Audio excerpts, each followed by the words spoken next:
So yeah, like talking about after sports, like banking is like extremely boring thing, and a lot of people have complaints about their banking experiences. So like I wanted to like just talk about what Indian banking has done and like why we might see a few changes coming up in the few upcoming years, right? So what does a bank do? It has basically three purposes, three functions. A, it manages payments between any party to another party. You can pay via bank. B, it gives out loans. So it does credit creation. And C, using uh, a pool of loans, it creates from a pool of risky loans, it creates a lot of safe deposits, right? So basically, it gives long-term loans and has a lot of short-term deposits. So it does maturity transformation and credit creation. And all these three portions, we could see some disruptions coming. I don't expect them immediately like in 2021, but we could see a uh, gradual transformation.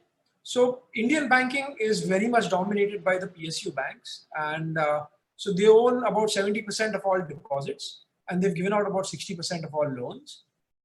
And what we might see is on the payments part, they're already seeing competition from a lot of fintech players who are having digital wallets and other payment platforms like Paytm, etc.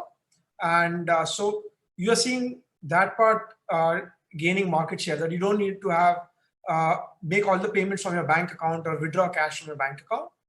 Then on the credit creation side, loans, you've had NBFCs taking up market share, and they've been giving out loans, but NBFCs are a bit fragile, given that they fund themselves wholesale. So they could have a temporary squeeze where they can't refinance their borrowings, which they lend it out. And on the deposit side, you've had a large growth in people investing directly in the stock market or mutual funds, both in the equity or the debt side. So you have another avenue to park your savings instead of just a savings bank account. So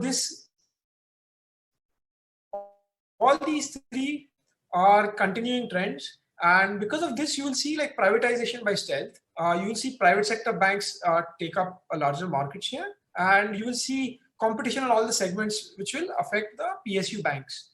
Meanwhile, the FinMin has already said that we should see some sort of consolidation, and the public sector banks, they are not going to go away anytime soon. They're really large in size. They have a large balance sheet, and what we might see is more partnerships, because as much as like P2P lending and a lot of fintech applications might sound very cool, but they don't have the safety of being backed by a large number of deposits or being backed by like a big government guarantee.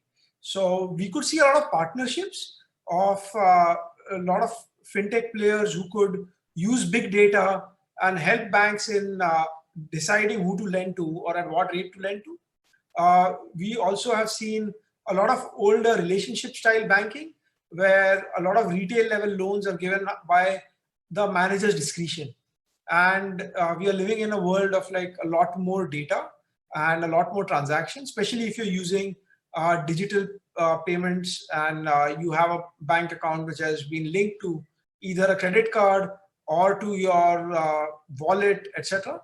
And also like a lot of merchants, because they have, instead of doing all cash transactions, they will be using more payment apps and receiving payments digitally. That creates a record which allows for better judgment of their cash flows, which will lead to better lending outcomes. On another note, also, last few years in the Indian financial sector has seen a lot of stress. We've seen an NBFC like IL&FS fail. We've seen a cooperative bank like PMC Bank go under. We've had a private sector scheduled commercial bank like Lakshmi Vilas Bank, which was under stress, and Yes Bank is still undergoing restructuring. But we've seen that DBS Bank, a Singaporean bank, bought over LVB and as a full subsidiary. So I think we should see quicker resolution of any stressed banks, which makes the entire system a lot more healthy. So there's more trust in the system. And this kind of gives a way for an exit so that the RBI and the regulators don't need to step in. And they've kind of drawn out a roadmap. Potentially, again, I don't think it happens in a year or two, but we should see it in a 5-year time horizon, is we could see a lot more corporates or like existing large NBFCs getting bank licenses, or like a lot of foreign banks who want to expand into India could acquire NBFCs.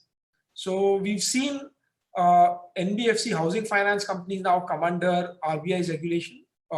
Earlier, they had a separate regulator. And we've also seen cooperative banks, which are again like lightly regulated, coming under RBI supervision umbrella. So that is another trend that we will see, that we've seen NBFCs grow to be too large to fail.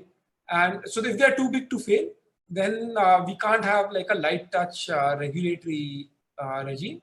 So that kind of makes the system more resilient. Yes, it is obviously going to be a little less profitable for those NBFCs, but it's going to make the system a lot more resilient. And if COVID has taught us anything, we need to optimize for resilience instead of maximizing for profits, right? And that trend we should see in the banking sector as well. One of the last things, in the late 90s or 2000s, India opened up its equity market in like a big way.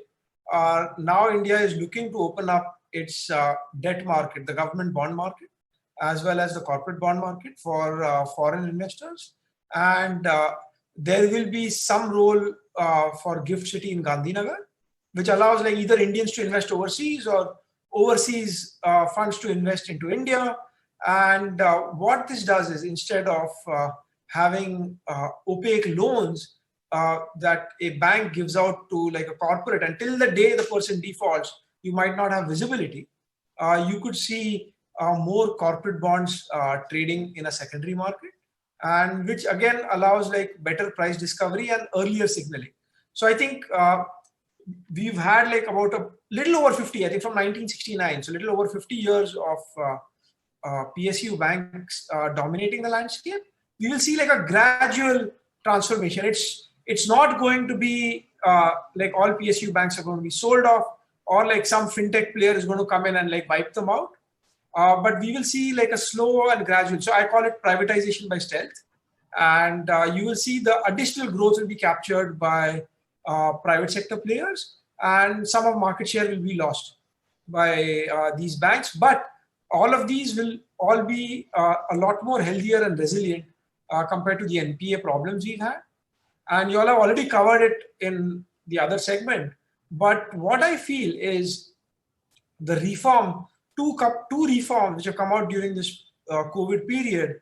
One is the PLI sector, PLI reforms for manufacturing, and the other one is agri reforms for farmers. Both of these will lead to better outcomes for like a large section of society, and which makes them credit-worthy borrowers. And hence, you could see, using the new tools, etc., the banking sector, which was like more dependent on the retail side, just top 10% of India, which was taking in home loans and like car loans, etc., and like only the top tier corporates, it will widen. We've already seen, because of the Jan Dhan scheme, everybody has a bank account. And now with a little better incomes at the rural level, as well as more manufacturing companies and more formal employment, once you have formal employment and you have a salary, you are easily eligible for loans versus being self-employed or a gig worker, like a handyman, etc., right? Or a contract worker. So I think these reforms will actually help the banking sector as well, which has been under a lot of stress dealing with a lot of NPAs.